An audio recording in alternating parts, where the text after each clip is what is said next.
Old Town kasi meron kaming a friend na bagong dating, 1 week pa lang dito sa Romania. So tatanungin natin siya kung ano ang say niya about dito sa Romania. Go! Alam nyo ba, napakaganda dito sa Romania. Napaka-peaceful ng place, ibang-iba sa Hong Kong. That's it. Ano masasabi mo about sa mga employer dito? Okay sila. Para sa akin ha, sa Hong Kong kasi, Bakit ka dito? Sa Hong Kong overwork ka, pero dito, hindi. 1 week pa lang siya. Sila. So 1 week pa lang siya dito sa Romania, nakapag-off agad. O saan pa kayo niyan? Oy, mag-hello muna kayo dito, girls. Hi! Nandito kami sa Old Town. Nightlife. Happy birthday, Asel! Birthday pala ni Asel. Kaya nandito kami, muntik nang mawala ang phone niya kanina. Medyo nawala muna ng ilang minuto. Mabuti na lang at ang mga tao dito ay may pagka-honest pa rin. So, ibinalik talaga ang phone ni Asel. It was iPhone 13?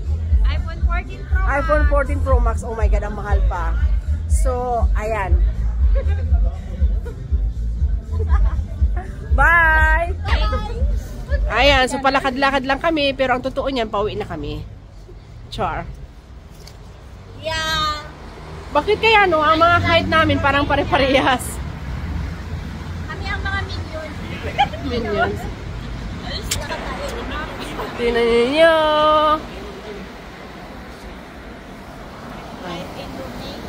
Nightlife. Lalo pag stay out ka. Ay girl! Huwag na kayo dito sa Romania, guys. Apply na kay Ma'am Liza. Come on. Legit Come on na, come on. agency. Shout out sa mga aplikante na nag-aantay ng interview, waiting for visa and appointment sa embassy. Immigration. Good luck sa Immigration. inyo. See you guys See you here. the soonest. The soonest. The soonest. Wait lang mga guys. Darating din yung Swerte. swerte ninyo. Huwag kayong Hi, mawalan Lisel. ng Sinampan sa Hong Kong. See you there. See you soon, Lisel.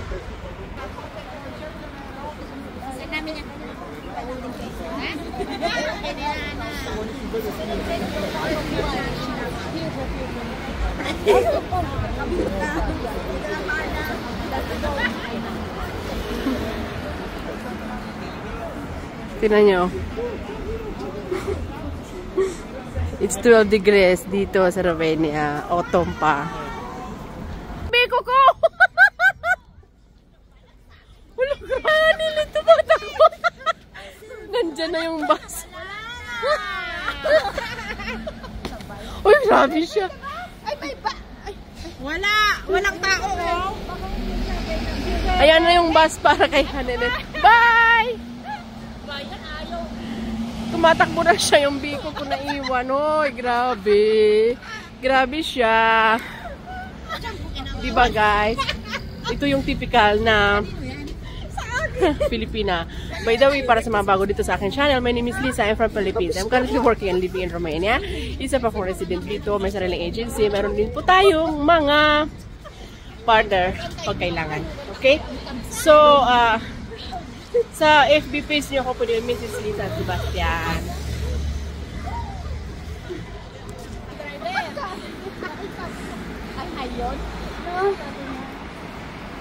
Yan. Diba? Wednesday ang mga off nila. Kaya after work ko, after aking mga gawain sa buong araw, minimit ko sila palagi. Because they are my girls. Mga anak ko sila dito sa Romania.